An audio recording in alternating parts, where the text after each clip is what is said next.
મિત્રો, પુરુષોત્તમ માસ એટલે અદ્ભુત પુણ્ય કમાવાનો પવિત્ર મહિનો. દર 3 વર્ષે આવતો આ દિવ્ય મહિનો આપણા જીવનના તમામ પાપોને ધોઈને આત્માને પરમાત્મા સાથે જોડવાનું કામ કરે છે. આ દિવસોમાં કરેલું પ્રભુ સ્મરણ, જપ, તપ અને દાન આપણને અનંત ગણું પુણ્ય આપે છે. આપણી ચેનલ પર પુરુષોત્તમ માસની અમૃતમય યાત્રા શરૂ થઈ ચૂકી છે. આની પહેલાના ભાગમાં આપણે પુરુષોત્તમ મહિનાનો પ્રથમ અધ્યાય અને કાંઠા ગોરમાની પાવન વાર્તા સાંભળી હતી, જેને આપ સૌ ભક્તોએ ખૂબ જ પ્રેમ આપ્યો છે. તે જ દિવ્ય પ્રવાહને આગળ વધારતા આજના વિશેષ વિડીયોમાં આપણે પુરુષોત્તમ માસનો બીજો અધ્યાય શ્રવણ કરીશું, જેમાં નારદજીના કલ્યાણકારી પ્રશ્નોની ચર્ચા છે અને સાથે જ એક એવી અદ્ભુત કથા સાંભળીશું જેનું નામ છે વર વગરની વહુની કથા. વિડીયો શરૂ કરતાં પહેલાં મારી વિનંતી છે કે વિડીયોના અંત સુધી મારી સાથે જોડાયેલા રહેજો. જો તમે અમારી ચેનલ પર નવા હોવ તો ચેનલને સબસ્ક્રાઈબ જરૂર કરી લેજો. બોલો શ્રી પુરુષોત્તમ ભગવાનની જય. પુરુષોત્તમ માસ અધ્યાય 2, નારદજીનો પ્રશ્ન. શ્રી સૂતજીના આ વચનો સાંભળી બધા તેમને ધન્યવાદ આપવા લાગ્યા. કથા કહેવામાં કુશળ એવા મહાન જ્ઞાની સૂતજી પાસેથી પોતાને કથા સાંભળવા મળશે એમ જાણીને બધા ઋષિ મુનિઓ ઘણા ખુશ થયા.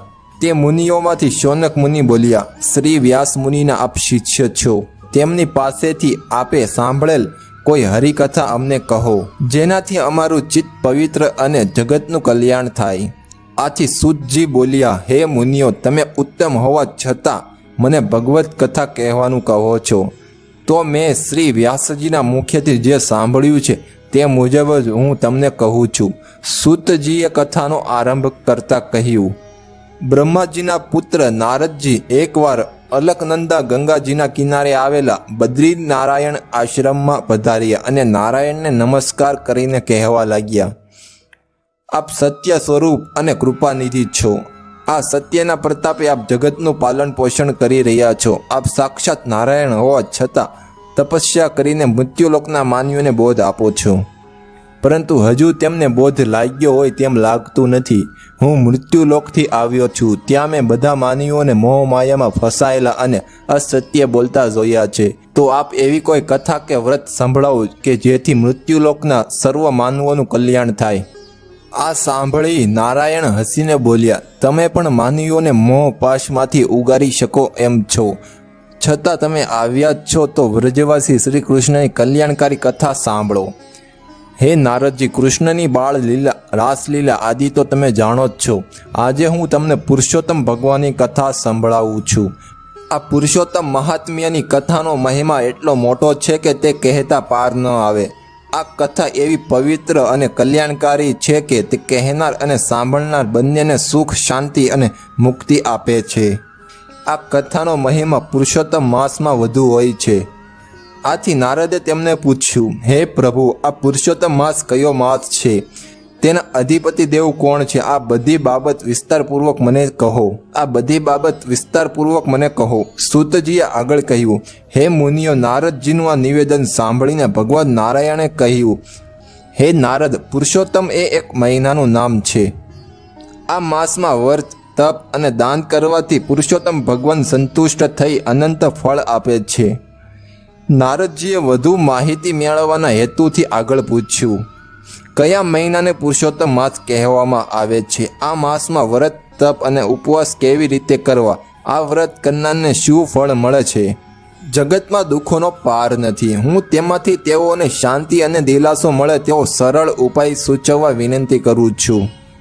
સૂતજી આગળ બોલ્યા, હે મુનિ શ્રેષ્ઠો, નારદજીની આ વિનંતી સાંભળીને ભગવાન નારાયણે મૃત્યુલોકના માનવીઓ પર કૃપા કરીને પવિત્ર પુરુષોત્તમ માસના મહાત્મ્યની કથા કહેવાની શરૂ કરી. તે જ કથા હું તમારી સમક્ષ રજૂ કરીશ. શ્રી બ્રહ્મ નારદીય પુરાણના પુરુષોત્તમ મહાત્મ્યનો શ્રી નારદજીનો પ્રશ્ન નામનો બીજો અધ્યાય સંપૂર્ણ. બોલો શ્રી પુરુષોત્તમ ભગવાનની જય. હવે પુરુષોત્તમ માસની પાવન કથા વાંચીએ. વર વગરની વહુની કથા.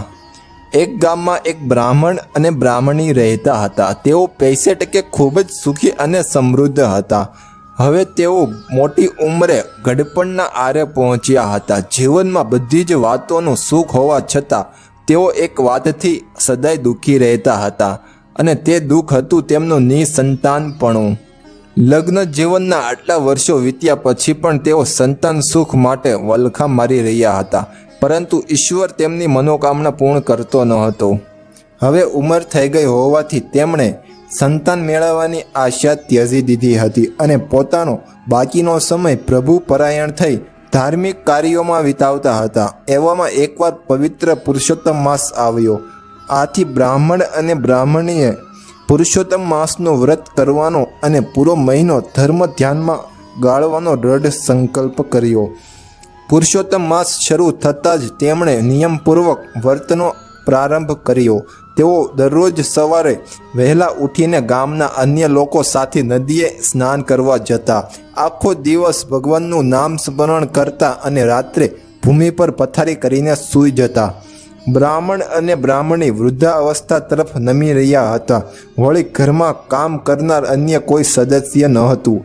આથી ઘરનું બધું જ કામ બ્રાહ્મણીને જ કરવું પડતું. આ ઉંમરે ઘરકામના ભારે બોજથી તેઓ ખૂબ થાકી જતા. વળી ઘરના કામકાજને કારણે પુરુષોત્તમ ભગવાનની ભક્તિ કરવાનો સમય બહુ ઓછો મળતો, જેથી બ્રાહ્મણીનું મન અંદરથી બહુ દુભાતું હતું. એક દિવસ બ્રાહ્મણીને વિચાર આવ્યો કે જો અમારે દીકરો હોત તો ઘરમાં પુત્ર વધુ આવત. તે ઘરનું બધું જ કામ સંભાળી લેત અને અમે બંને નિરાતે પ્રભુનું ભજન કરી શકત. આ વિચાર તેમણે બ્રાહ્મણ સમક્ષ મૂકતા કહ્યું, જુઓને, આ તો ધર્મ ધ્યાનનો પવિત્ર મહિનો છે, પણ મારો બધો સમય તો ઘરના કામકાજમાં જ વેડફાઈ જાય છે. જો ઘરમાં વહુ હોત તો કેવું સારું. તે રસોઈ કરે, ઘરકામ સંભાળે અને આપણે ચિંતા મુક્ત થઈને ભગવાનનું ભજન કરત. બ્રાહ્મણીની આ ભોળી વાત સાંભળીને બ્રાહ્મણ હસવા લાગ્યો. તે બોલ્યો, ભાગ્યવાન, તું જાણે છે ને કે આપણે કોઈ દીકરો જ નથી, તો પછી ઘરમાં વહુ ક્યાંથી આવે? બ્રાહ્મણીએ હઠપૂર્વક કહ્યું, હા, હું બહુ સારી રીતે જાણું છું કે આપણને દીકરો નથી. દીકરો હોય તો વહુ તો આવવાની જ છે, પણ દીકરો ન હોય તોય વહુ આવે એવું કંઈક કરો. તમે ગમે તેમ કરીને વર વગરની વહુ લાવો તો ખરા. બ્રાહ્મણીની આ વિચિત્ર વાત સાંભળીને બ્રાહ્મણ ભારે મૂંઝવણમાં મુકાઈ ગયો. તેને કંઈ સૂઝતું ન હતું કે દીકરા વગર વહુ કઈ રીતે લાવવી. આથી બ્રાહ્મણીએ જ ઉપાય બતાવતા કહ્યું, હું તમને એક માર્ગ બતાવું છું. તમે બહાર ગામ જાઓ અને કોઈ સારી કન્યા શોધી કાઢો. જો કન્યાના માતા પિતા વર વિશે પૂછે તો તેમને કહી દેજો કે અમારો દીકરો કાશીમાં ભણી રહ્યો છે. તમે તમારી સાથે પવિત્ર વેદ પોથી લેતા જાઓ અને જો કોઈ કન્યા આપવા તૈયાર થાય તો તે વેદ પોથી સાથે જ કન્યાના મંગળ ફેરા ફેરવીને તેને વહુ બનાવીને આપણી સાથે લઈ આવજો અને કહેજો કે ચોથો ફેરો અમારો દીકરો કાશીથી આવશે ત્યારે ફેરવી લઈશું. બ્રાહ્મણ તો બ્રાહ્મણીની આવી અનોખી વાત સાંભળીને મનોમન વિચાર કરવા લાગ્યો. ત્યારે બ્રાહ્મણી બોલી, તમે એકવાર આ કામ કરો તો ખરા, પછી જેવી હરિની મરજી. બ્રાહ્મણ તો બીજા દિવસે સવારના પહોરમાં પુત્રવધૂની શોધમાં નીકળી પડ્યો. રસ્તામાં ચાલતા ચાલતા જે ગામ આવે અને ત્યાં કોઈ બ્રાહ્મણનું ઘર નજર પડે ત્યાં તે કન્યાની પૂછપરછ કરતો. આમ ફરતા ફરતા એક ગામમાં એક ગોર મહારાજના ઘરમાં ખૂબ જ રૂપાળી અને ગુણવાન કન્યા તેના જોવામાં આવી. એક કન્યાને જોતા જ બ્રાહ્મણના મનમાં અપાર આનંદ થયો. જો આવી લક્ષ્મી જેવી વહુ તેના ઘરમાં આવે તો આખું ઘર ઝળહળી ઉઠે. બ્રાહ્મણે ગોર મહારાજ સમક્ષ સગપણની વાત મૂકી. ગોર મહારાજે કહ્યું, તમારી વાત તો મને માન્ય છે, પણ મૂર્તિઓ જોયા વગર દીકરીનું સગપણ કેવી રીતે કરી શકાય? તમે તમારા દીકરાને લઈને આવો, અથવા હું ત્યાં આવીને છોકરાને જોઈ લઉં, પછી જ આપણે સંબંધ નક્કી કરીએ. આ સાંભળી બ્રાહ્મણ સહેજ મૂંઝાયો, છતાં હિંમત ભેગી કરીને બોલ્યો, ભાઈ, વાત એમ છે કે મારો દીકરો અત્યારે કાશીએ વેદ ભણવા ગયો છે. તેને ભણીને પાછા આવતા થોડો સમય લાગશે. જો તમે સંમત થાવ તો હું મારી સાથે વેદ પોથી લાવ્યો છું. તેની સાથે જ આપણે તમારી દીકરીના 3 ફેરા ફેરવી દઈએ. અને ચોથો ફેરો મારો દીકરો જ્યારે કાશીએથી પાછો આવશે ત્યારે ફેરવી લઈશું. ગોર મહારાજે મનમાં વિચાર્યું, બ્રાહ્મણનું ઘર પૈસે ટકે સુખી અને આબરૂદાર છે. દીકરો કાશીએ ભણવા ગયો છે એટલે તે પણ મોટો વિદ્વાન થઈને જ આવશે. વળી ઘરમાં માત્ર મોટી ઉંમરના સાસુ સસરા જ આવું બધી રીતે યોગ્ય ઘર મળતું હોય તો ના આપણે કેવી રીતે પાડી શકાય. આમ વિચારીને તેમણે ઘરની અંદર જઈને પોતાની પત્નીને બધી વાત કરી. તેમની પત્ની પણ આ સંબંધ માટે રાજી થઈ ગઈ. ગોર મહારાજે બહાર આવીને બ્રાહ્મણને કહ્યું, અમે અમારી દીકરી તમારા દીકરા સાથે પરણાવવા તૈયાર છીએ. ત્યારે તરત જ લગ્ન લેવાયા. પવિત્ર પોથી સાથે 3 ફેરા ફેરવીને ગોર મહારાજે ભારે હૃદયે પોતાની દીકરીને બ્રાહ્મણ સાથે સાસરીએ વળાવી.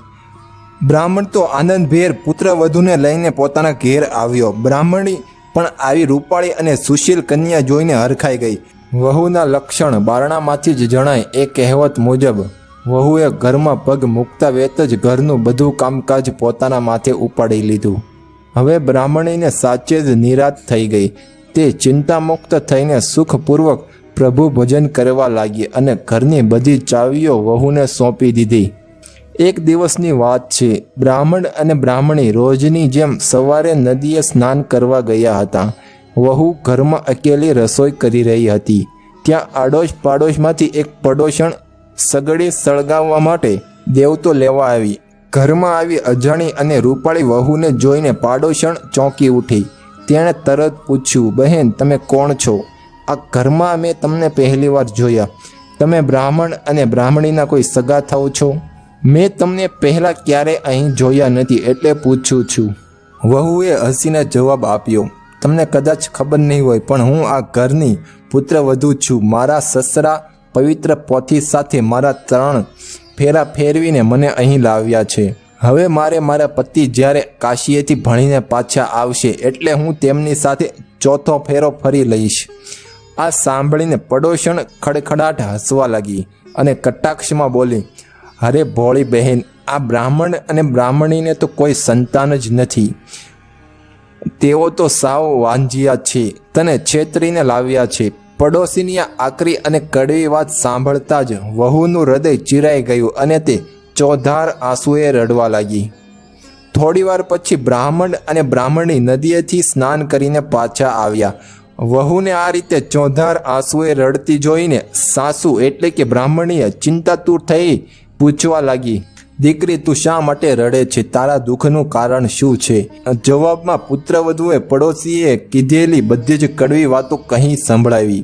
વહુની વાત સાંભળી બ્રાહ્મણી અંદરથી તો ધ્રુજી ગઈ અને ચોંકી ઉઠી.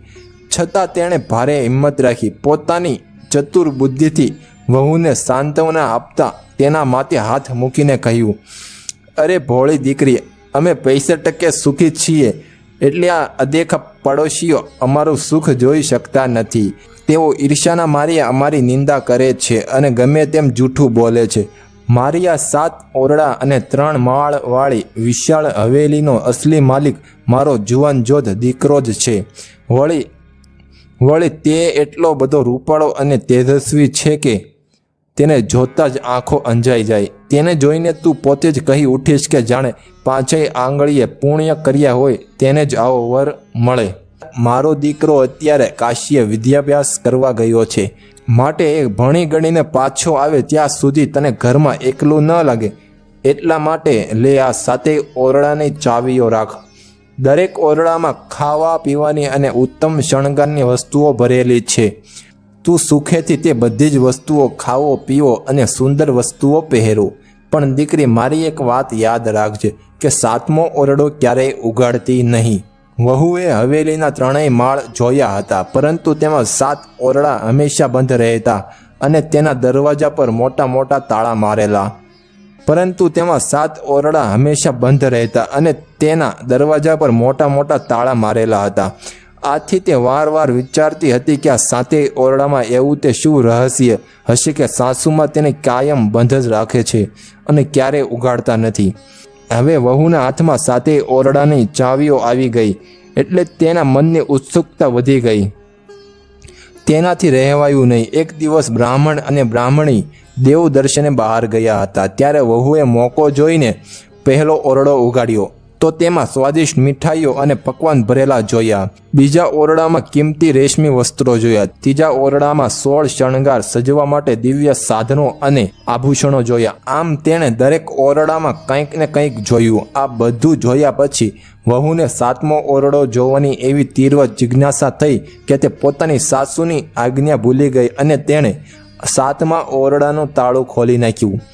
દરવાજો ખોલીને ઓરડામાં પગ મૂકતા જ તે ચોંકી ઉઠી. ઓરડાની બરોબર વચ્ચે એક અત્યંત દિવ્ય અને તેજસ્વી યુવાન દીવાના પ્રકાશમાં એકાગ્ર થઈને પોથી વાંચી રહ્યો હતો.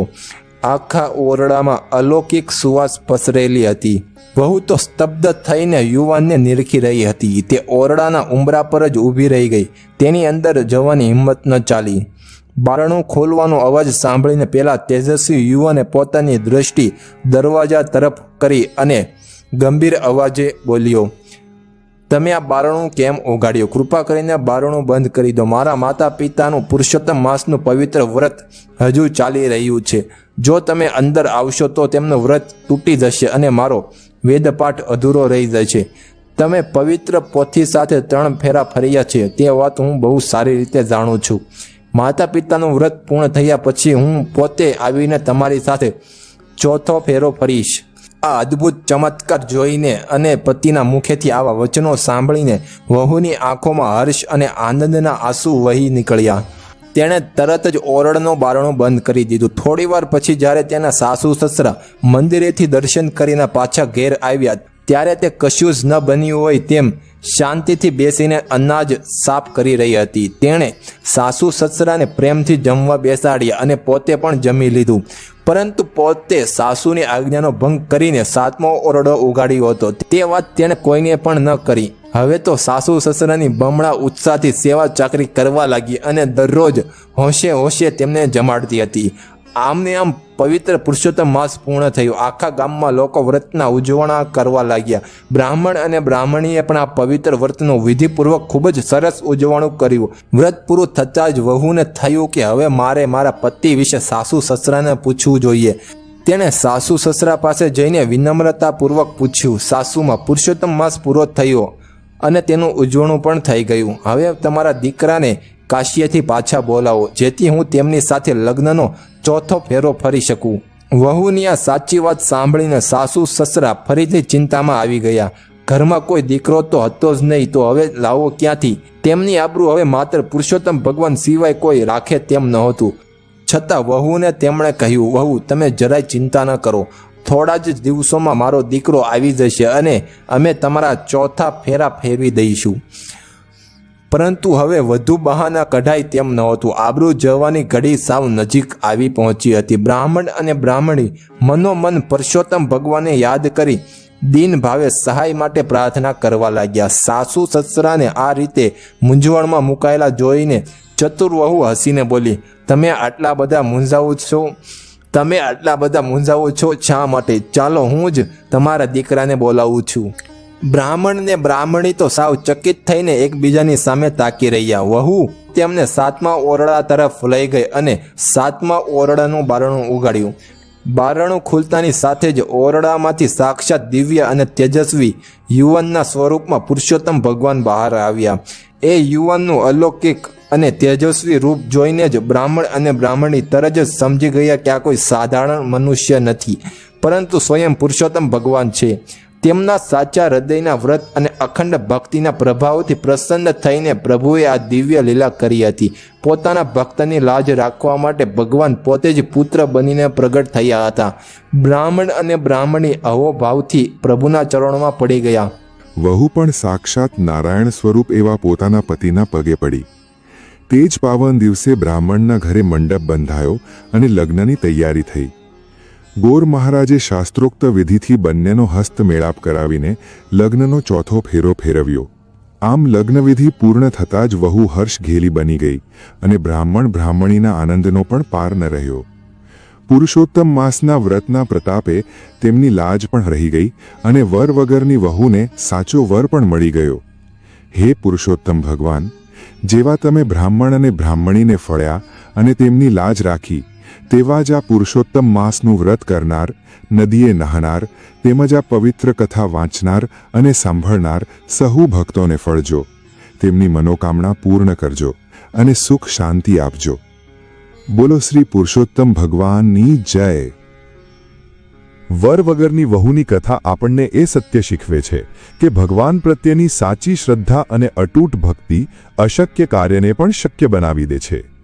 આ વાર્તાનો મુખ્ય સાર એ છે કે ઈશ્વર ક્યારેય પોતાના સાચા ભક્તોને નિરાશ કરતા નથી અને તેમની લાજ હંમેશા રાખે છે. બ્રાહ્મણ અને બ્રાહ્મણીએ મોટી ઉંમરે પણ કોઈ પણ સ્વાર્થ વગર માત્ર પ્રભુને રીઝવવા માટે પવિત્ર પુરુષોત્તમ માસનું કઠિન વ્રત કર્યું. તેમની આ નિસ્વાર્થ ભક્તિ અને ભોળપણથી પ્રસન્ન થઈને ભગવાને પોતે લીલા રચી અને તેમની આબરૂ બચાવવા માટે સ્વયં પુત્ર તરીકે પ્રગટ થયા.